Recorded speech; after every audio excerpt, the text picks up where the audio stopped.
नमो नमः। आज हम अष्टांग हृदय सूत्र स्थान का 12th चैप्टर दोष भेदिय जो कि हमने स्टार्ट कर लिया है। अभी तक हमने वायु के पंच प्रकार के बारे में, उनके कार्य और उनके स्थान के बारे में जान लिया है। आज हम पित्त के प्रकार, उनके कार्य और उनके स्थान के बारे में देखेंगे। तो सबसे पहले ये सूत्र बोल के आज का लेक्चर हम स्टार्ट करते हैं। ब्रह्मणो ही समारब्धम आत्रेयादिषु पूजितम अस्मद् आचार्यं पर्यन्तं वंदे गुरु परंपराम आयुर्वेद रतम वंदे माधवाख्यम महागुरुम आयुर्वेदमृतं सर्वं शिष्येभ्यो यः प्रदत्तवान् दृष्टाज्ञाने दृष्टकर्मा कृतकर्मा तथैव च अध्यापको विशक्श्रेष्ठो महान् संशोधकस्तथा गुणैः एते समुदितैः यत्कार्यं प्रतनोति सः समुद्यर्थं हि कार्यस्य वयं नु प्रयतामहे। तो अब मैं श्रेया को रिक्वेस्ट करूंगा कि आगे का सेशन वो कंटिन्यू करे। Yes sir. हाँ। Thank you sir. ओके। तो अभी हमने कल दोष भेदीय अध्याय से शुरू किया था और आई गेस सर ने वायु के 5 प्रकार तक सिखा दिया था। हरिओम कब तक हुआ था, कुछ any idea last lecture? Sir वात के 5 प्रकार हो गए थे। हाँ। यस। ओके, तो अभी हम आगे के पित्त के प्रकार से स्टार्ट करते हैं। इट्स तत्र पित्त भेदात पित्तम पंचात्मकम। इसका मतलब है जैसे वात के 5 प्रकार थे वैसे पित्त के भी आगे जाके 5 प्रकार है, और वो भी कौन से बेसिस पे? तो नाम, स्थान और क्रिया के बेसिस पे। नाम के हिसाब से पित्त के 5 प्रकार के नाम होते हैं। अः टीका में दिया गया है। पाचक, रंजक, साधक, आलोचक, भ्राजक, भेदात, पंच पित्तस्य। मतलब नाम, स्थान और क्रिया, इनके बेसिस पे पित्त के 5 प्रकार है। तो सबसे पहले तत्र पाचक पित्त के बारे में हम पढ़ेंगे। तत्र पक्व अमाशय मध्यगम, मतलब पक्वाशय और अमाशय के बीच में मध्य। हमने स्थान का जो श्लोक है वो फर्स्ट अध्याय में भी पढ़ा था, सूत्र स्थान के पहले अध्याय में। ते व्यापिनोपि रुन्नाभ्योर अधो मध्योर्ध्व संशयाः। तो उसके हिसाब से पहले वाग्भट आचार्य ने क्या बोला था कि जो पित्त का स्थान है वो मध्य में रहने वाला है, मतलब ऊर्ध्व, हृदय के ऊर्ध्व में किसका स्थान होगा? कफ का स्थान होगा। लेकिन हृदय और नाभि के बीच में होगा पित्त का स्थान, और वही नाभि के नीचे होगा वात का स्थान। उसका रफ आइडिया वाग्भट ने सूत्र स्थान में पहले चैप्टर में दे दिया था। तो अभी डीप में भी यहाँ पे देखेंगे हम 12th अध्याय में। तो तत्र पक्व अमाशय मध्यगम, मतलब पक्वाशय और अमाशय के मध्य में जो जिस दोष का स्थान है उसमें पित्त दोष का बोला है, ऐसा बोला है। तो आगे का श्लोक क्या है? पंचभूतात्मकत्वे अपि यत् तेजस गुणोदयात् त्यक्त द्रवत्वं पाकादि कर्मणा अनल शब्दितम् पचति अन्नं विभजते सार किट्टौ पृथक् तथा तत्रस्थमेव पित्तानां शेषाणाम् अपि अनुग्रहं करोति बलदानेन पाचकम नाम तत्स्मृतम। तो मैंने आपको जैसे बोला कि नाम के बेसिस पे 5 टाइप के पित्त है: पाचक, रंजक, साधक, आलोचक और भ्राजक। तो सबसे पहले हम लोग पाचक पित्त के बारे में पढ़ेंगे। तो पाचक पित्त के बारे में क्या बोला है? पंचभूतात्मकत्वे। टीका के अनुसार अगर हम लोग देखें तो उन्होंने लिखा हुआ है तत्र तेषु पंचसु मध्ये, मतलब 5 प्रकार के पित्त है मध्य में। पक्वाशय और मध्यस्थम यत् पित्तम तथा पंचभूतात्मकत्वे अपि सति यत् तेजस गुणोदयात्। इसका मतलब है पक्वाशय के बीच में जो मध्य स्थान में है वो पित्त को बोला है पाचक पित्त, और वो पंचभूतात्व के अपि, मतलब पंचभूतात्मक होने पर भी अग्नि के गुण उसमें ज्यादा होंगे। अग्नि के उत्कर्ष के कारण वो अपना द्रव स्वरूप छोड़ देगा। त्यक्त द्रवत्व, मतलब वो द्रव जो है अपना स्वरूप, पित्त का द्रव एक गुण होता है, राइट। फर्स्ट अध्याय में जैसे कि पित्त के गुण का श्लोक हमने पढ़ा था, पित्तम सस्नेह तीक्ष्णोष्णम लघु विश्रम सरम द्रवम। इसका मतलब जो द्रव गुण है वो छोड़ देगा पाचक पित्त। किसके कारण? पंचभूतात्मक होने के कारण। फिर बाद में पाचन आदि जो कर्म है ना, पाक आदि कर्मणा अनल शाब्दितम, मतलब अग्नि को सहाय्य करेगा। कौन से कार्य में? पाक आदि, मतलब पाचन, दीपन, जो कार्य हमारे बॉडी में होते हैं उसमें सहाय्य करेगा। और इसलिए हम पाचक पित्त का सबसे ज्यादा क्लोज रिजेम्बलेंस हम अग्नि के साथ कर सकते हैं। हेलो हाँ, सर, मेरा वॉइस तो आ रहा है ना? आ रहा है, समझ आ में रहा आ है रहा है कि बराबर। नहीं? नहीं नहीं, सही है। हाँ। यह पित्त अन्न को पचाता है, मतलब अन्न को पाचन का काम करता है। और अन्न पाचन के बारे में हमको पता है, स्थूल पाचन एक होता है और सूक्ष्म पाचन होता है। तो सबसे पहले जो स्थूल पाचन होगा उसका सार और किट भाग में विभाजन करने का कार्य कौन सा पित्त करेगा? तो पाचक पित्त करेगा। तो उसको विभक्त करने का एक कार्य होगा पचति अन्नम। पचत्य अन्नम, तो इधर एक संधि हो जाती है पचत्य अन्नम। दैट संधि इज मतलब यण संधि होगा, पचति प्लस अन्नम इको यणची। पचति प्लस अन्नम, तो ई प्लस अ का य हो गया। तो पचत्य अन्नम ये एक यण संधि का एग्जाम्पल हो गया। विभजते सार किट्ठो पृथक तथा, मतलब विभाजन करके जो भी आहार रस तैयार हुआ है उसका विभाजन करके सार और किट्ट भाग में उसका विभाजन हुआ है। तत्रस्थमेव पित्तानाम शेषाणाम अपि अनुग्रहम, मतलब जो शेष पित्त के स्थान है, शेष पित्त स्थान को अपना स्व स्थान में स्थित कर लेगा। मतलब जो जो ऑलरेडी जो पित्त है वो स्व स्थान में स्थित है और बल प्रदान करेगा और उसको ही अनुग्रहित करेगा। इस पित्त को करोति बल दानेन पाचकम नाम तत्स्मृतम।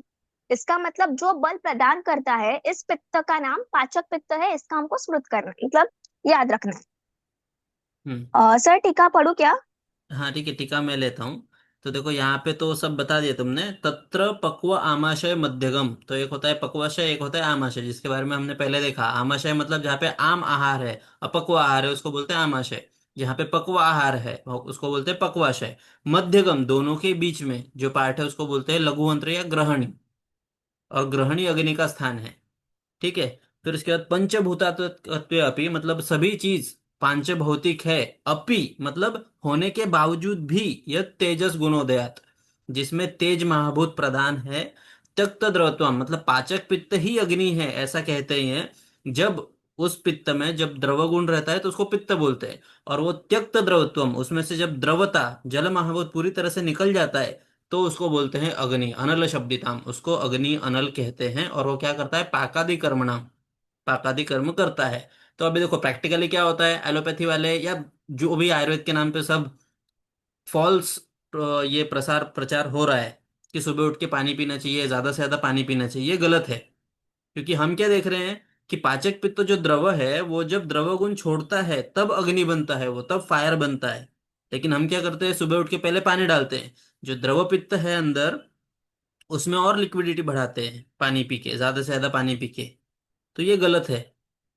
समझे? इसका रेफरेंस यहाँ पे है कि त्यक्त द्रवत्वम पाकादि कर्मणाम अनल शब्दितम। पाकादि कर्म जो भी डाइजेशन का काम कब होगा? जब उसमें से द्रवगुण पूरा माइनस हो जाएगा, तब वो अनल बनेगा, तब वो अग्नि बनेगा, और तब वो डाइजेशन वगैरह काम करेगा।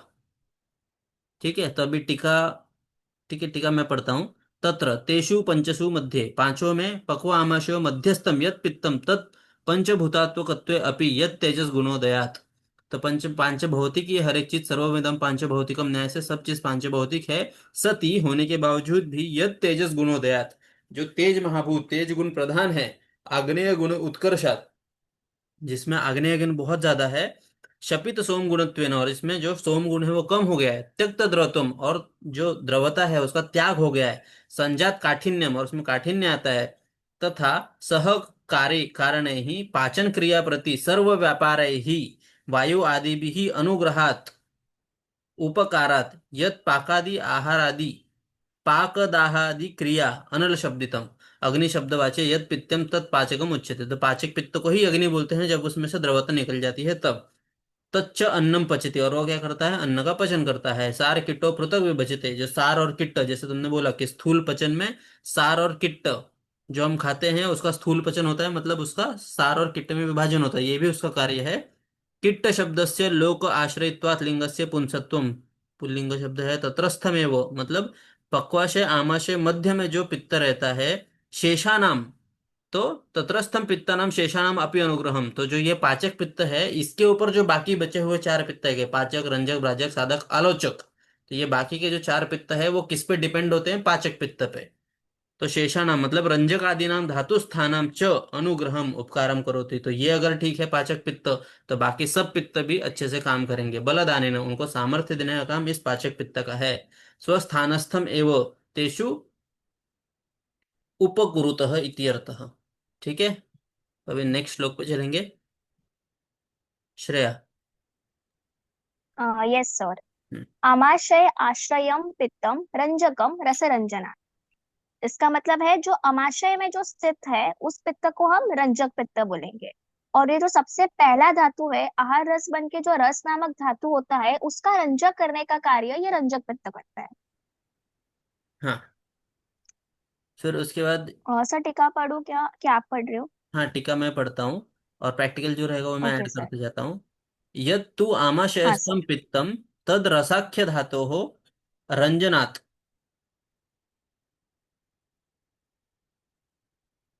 निष्पादनात् रंजकम उच्यते, तो उसको रंजक पित्त बोलते हैं। जो आमाशय स्थित रहता है पित्त, उसको रंजक पित्त बोलते हैं। और सबसे पहले खाने के बाद जो पहला आहार रस तैयार होता है, उसके बाद रस धातु तैयार होता है उसके आगे, तो उस रस को रक्त में कन्वर्ट करने वाला या उसको राग प्राप्त करने वाला वो है रंजक पित्त। ठीक है, नेक्स्ट श्लोक पे जाएंगे। हाँ, पढ़ो। बुद्धि मेधा अभिमान आदि अभिप्रेतार्थ साधनात् साधकम हृदगतम पित्तम। तो अभी जो हृदय में स्थित पित्त है उसको हम साधक पित्त बोलेंगे। और इसका कार्य क्या होता है? बुद्धि, मेधा, अभिमान। अभिमान मतलब अहंकार, अहंकार आदि जो मानसिक दोष है इन सबको अभिप्रेत करता है। अभिप्रेत अर्थात मतलब उसको सिद्ध करता है। ये कार्य है साधक पित्त का। हाँ, तो यत्तु हृद्गतम हृदयस्थम पित्तम तद बुद्धि आदिभिः करणभूतैः अभिप्रेतार्थस्य बाह्य ग्रहण स्मरण आदि रूपेण साधनम साधकम उच्यते। जो हृदय में स्थित है उसको साधक पित्त बोलते हैं, और वो बुद्धि आदि का ग्रहण यह करने वो पित्त पे डिपेंड होता है। वर्तमान काले या मनोअर्थ संशयस्य निश्चयं कर्तु तद अर्थ अध्यवसाय उपरूढ़ा सा बुद्धि। तो बुद्धि का डेफिनेशन यहाँ पे दिया है। और बुद्धि विशेषो, जो बुद्धि विशेष उसको बोलते हैं मेधा। ये डिपेंड होता है साधक पित्त पे जो हृदय में स्थित है। नेक्स्ट। रूप आलोचनतः स्मृतम दृक्स्थ आलोचकम। मतलब दृष्टि, रूप का जो आलोचन करता है उसको हम बोलते हैं आलोचक पित्त। तो दृष्टि यानी कि चक्षु इंद्रिय, तो दृष्टि में स्थित पित्त को हम बोलेंगे आलोचक पित्त। यह रूप को देखते हैं, मतलब हमारे जो आंखें हैं उनको देखने का सामर्थ्य प्रदान करता है, रूप को देखने की शक्ति देता है। नाउ चक्षुर इंद्रिय से रूप का दर्शन होता है और वो आलोचक पित्त में अग्नि से संबंधित होता है। मतलब आंखों में जो पित्त है, अग्नि है, वो रासायनिक क्रिया करती है और कुछ जो केमिकल रिएक्शन से हमको रूप दर्शन होता है। यह कार्य दृष्टि पटल के शलाका एवं शंकु दोष करते हैं। मतलब रंजक द्रव्य जो होता है उनके हेल्प से ही होता है। ठीक है, दृष्टि में जो पित्त है उसको आलोचक पित्त बोलते हैं। नेक्स्ट। त्वकस्थम भ्राजकम भ्राजनात् त्वच। मतलब त्वक, त्वचा में जो स्थित पित्त होता है उसको हम भ्राजक पित्त बोलते हैं और ये भ्राजन करने का कार्य करता है। हाँ, तो त्वचो भ्राजनात् दीपनात्, तो मतलब ग्लो लाने का, कॉम्प्लेक्शन लाने का काम ये भ्राजक पित्त का होता है। भ्राजकम नाम पित्तम, ये भ्राजक पित्त का कार्य है। एतच्च, इससे क्या होता है? पित्तम अभ्यंग लेप परिषेक आदि न पाचयति। तो एलोपैथी में बहुत समय पहले एक रिसर्च चल रहा था कि स्किन से कुछ एब्जॉर्ब होता है कि नहीं। तो हमारे हिसाब से ये भ्राजक पित्त अगर ये अच्छा होगा तभी स्किन से एब्सॉर्प्शन अच्छा होगा। तो यहाँ पे लिखा हुआ है कि अभ्यंग, लेप, परिषेक, ये सब कब होंगे? अभी देखो, जब तुमने दिनचर्या चैप्टर पढ़ा होगा तो वहां पे अभ्यंग निषेध किस में है, वहां पे बोला है जिसमें आम है, अजीर्ण है, उसमें अभ्यंग आदि नहीं करना चाहिए। क्यों? क्योंकि जाठर अग्नि अगर खराब है तो बाकी भी अग्नियां अपने आप ही मंद रहेंगी। तो इसीलिए भ्राजक पित्त जब अच्छा है तो ये अभ्यंग, लेप, परिषेक आदि का भी पचन होगा और स्किन से उसका एब्सॉर्प्शन होगा। नेक्स्ट। अभी श्लेष्मा की ओर। श्लेष्मा तो पंचदा। तो अभी नाम, स्थान और क्रिया के बेसिस पे श्लेष्मा के भी आगे 5 टाइप्स बताए। हमने वात के 5 प्रकार पढ़ लिए, पित्त के 5 प्रकार पढ़ लिए। Now we are coming about श्लेष्मा के 5 प्रकार। श्लेष्मा तु पंचदा पंच प्रकार। हाँ। तदेव पंच प्रकारत्वमाह। पुरस्थ स त्रिकस्य स्ववीर्यतः हृदयस्य अन्यवीर्या च ततस्त एव अम्बुकर्मणा कफधाम्नां च शेषाणां यत् करोति अवलंबनम अतो अवलंबकः कफः। मतलब अवलंबकः श्लेष्मा। तो अभी हमने बोला है सबसे पहला कफ का प्रकार है अवलंबक कफ। तो यह उर प्रदेश में स्थित होता है और अपनी शक्ति त्रिक अस्थि, त्रिक अस्थि मतलब जो थ्री बोन्स को ये मैच करता है उसको त्रिक अस्थि बोलते हैं। अन्न वीर्य मतलब आहार रस से हृदय और शेष जो कफ बाकी होते हैं ना बाकी के, वो स्थान को प्रेरणा करता है। मतलब बाकी के जो कफ है इसको प्रेरणा करने का, उनको प्रेरणा देने का काम तो करेगा ही, और उधर स्थित रहकर हृदय में स्थित रहकर जल कर्म करेगा, इसलिए उसको अवलंबक कफ भी बोलते हैं। हाँ।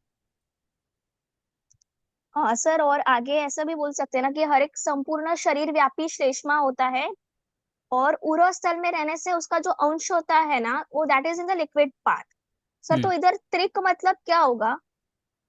त्रिक मतलब जहाँ पे तीन चीजें एक साथ आती हैं, जैसे संधि कैसे होता है, किसी भी दो चीजों का कॉम्बिनेशन, कंजंक्शन, उसको संधि बोलते हैं। तो जब तीन चीजें पास में आती है उसको त्रिक बोलते हैं। हाँ सो तो इधर हृदय और अन्य श्लेष्मा स्थानों को एकत्रीकरण करके अवलंबन करने का कार्य अवलंबक कफ करेगा।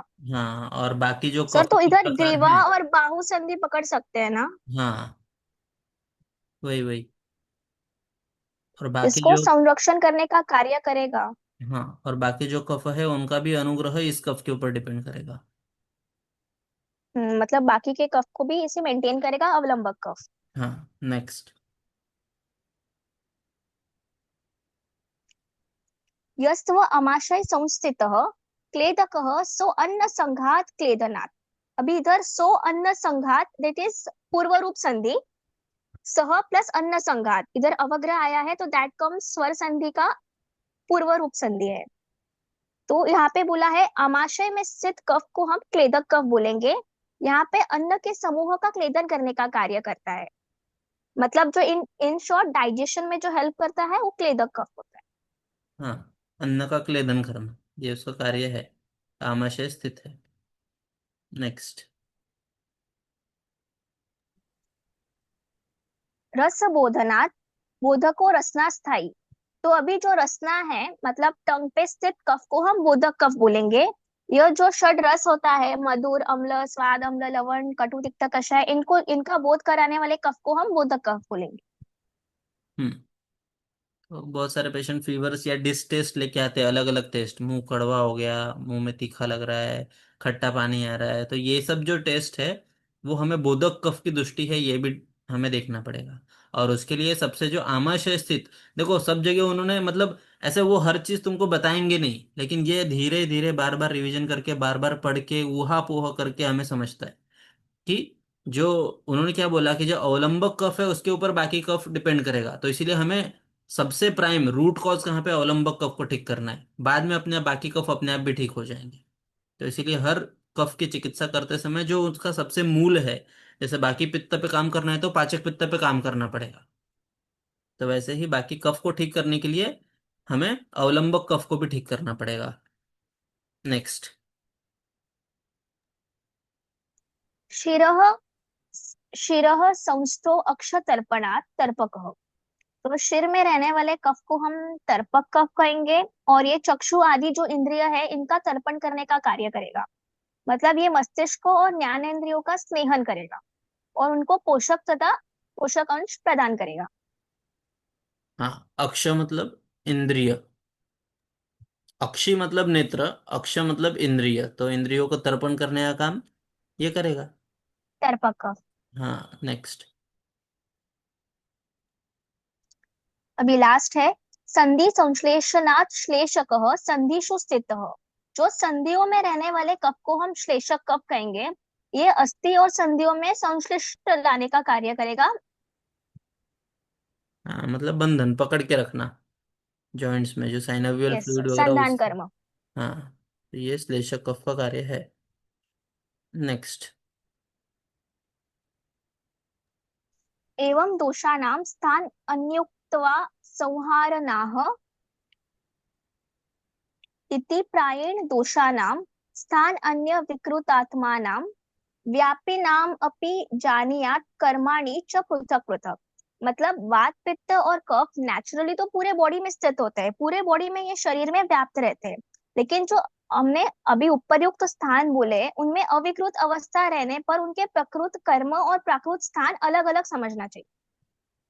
हम्म। इति प्रायण दोषणम, प्रायण मतलब प्रिडोमिनेंटली, मतलब वैसे तो शरीर हमने देखा कि पूरे शरीर में है वात पित्त कफ। कल हमने जब सुश्रुत संहिता जब पढ़ रहे थे उसमें भी हमने देखा, 15 चैप्टर में उन्होंने बोला है कि पूरा शरीर जो है वात पित्त कफ से बना हुआ है। तो इति प्रायण दोषणम स्थानानि अविकृत आत्मनाम, अविकृत अवस्था जब प्राकृत अवस्था में रहते हैं तो उनके स्थान के बारे में हमने देखा। व्यापी नाम अपनी जानीयात, पूरे बॉडी में व्याप्त हैं ये जानने के बाद भी हमने उनको पृथक पृथक सेपरेटली देखा है अभी तक। तो अभी आगे क्या बोलते हैं देखो। हाँ।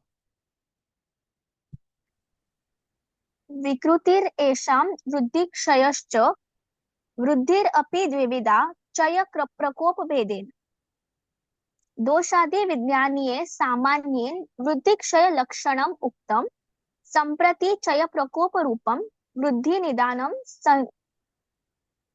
संक्षेपणम सूचय संक्षेपणम सूचयाय हाँ। उष्णेन युक्ता रुक्षाद्या वायोः कुर्वन्ति संचयम् शीतेन कोपम उष्णेन शमम स्निग्धादयो गुणाः।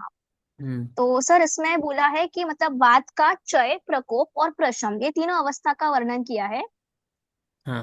तो इसमें वायु का जो अपने गुण है तो उसमें तो तत्व वृक्षो लघु शीत खर विशद, तो इसका मतलब वृक्ष शीत लघु और खर ये पांच गुणों द्वारा जो होता है, अगर इसका अपोजिट गुण हुआ जैसे कि उष्ण गुण के साथ मिलकर हम संचय होगा, मतलब एक वात का खुद का गुण और एक उसका अपोजिट गुण अगर साथ में आया तो उस दोष का संचय होगा। वात का खुद का गुण शीत और उसका अपोजिट गुण उष्ण, ये साथ में आया तो वात का संचय होगा।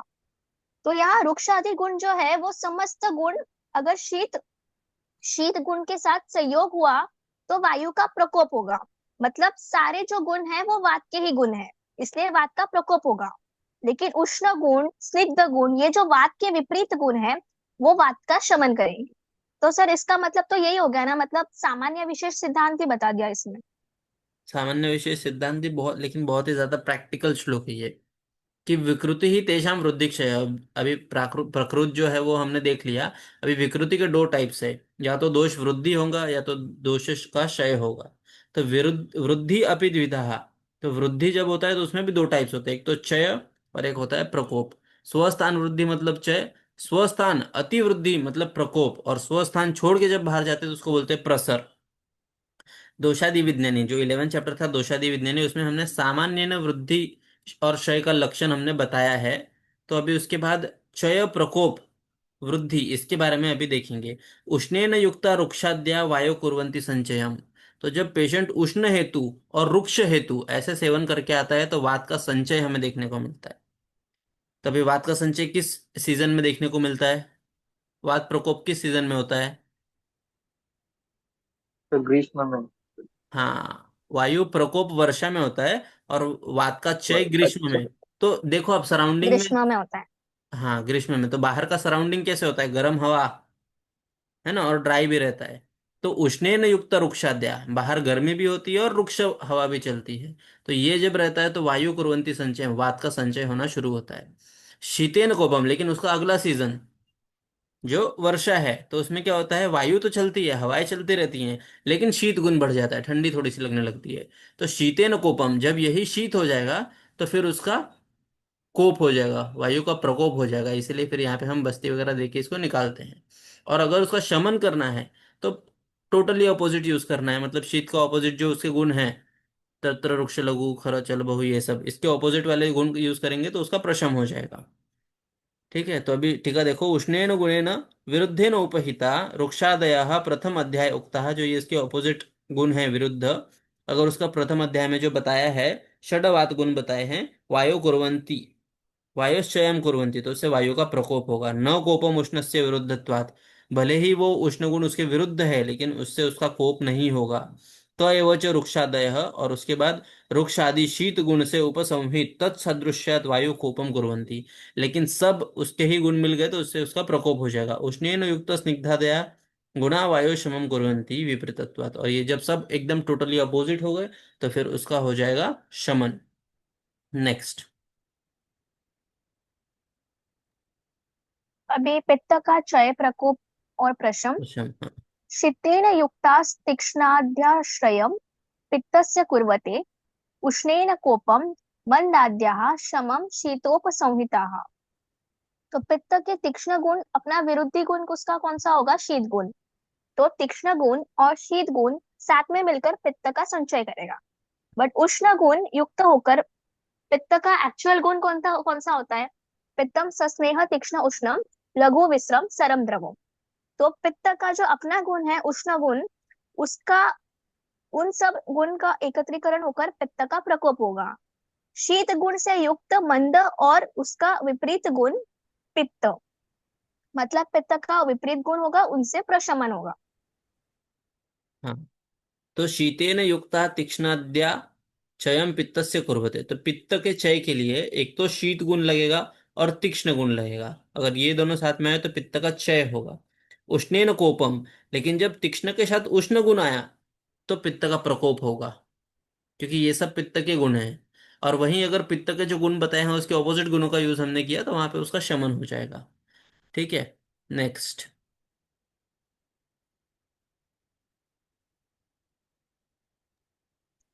शीतेन एक युक्ताः एक सेकंड ना, एक सेकंड, एक स्निग्धाद्याः। सेकंड, एक सेकंड, इसको मैं जरा सीजन से बोलता हूँ। कि देखो, जब हमने देखा कि पित्त का प्रकोप कहाँ पे होता है, शरद ऋतु में होता है।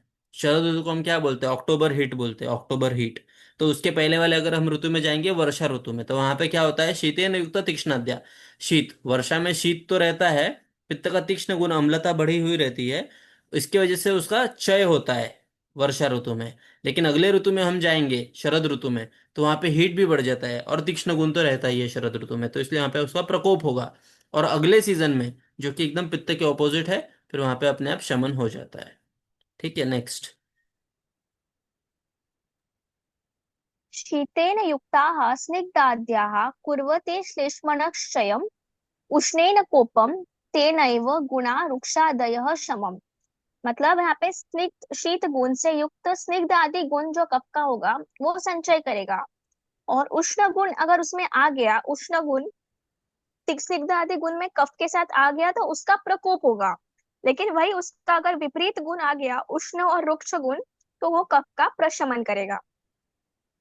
हाँ, शीतेन युक्ता स्निग्धाद्या कुर्वते श्लेष्मण क्षयम। तो कफ के क्षय के लिए, संचय के लिए कौन से गुण की जरूरत है?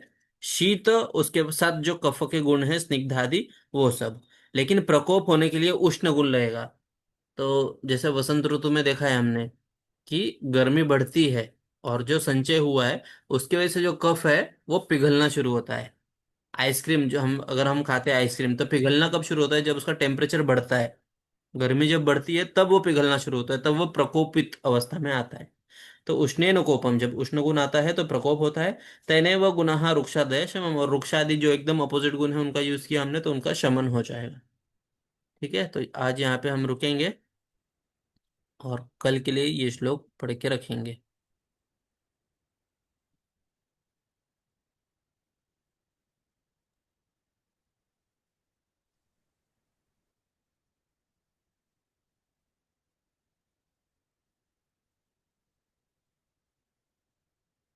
इदानीं चयादीन लक्षण आह। चयो वृद्धि स्वधाम्नि एव प्रदोषो वृद्धि हेतुषु विपरीत गुणेच्छा च। इसके यहाँ से हम कल से देखेंगे। किसी को कुछ डाउट है तो पूछ लो।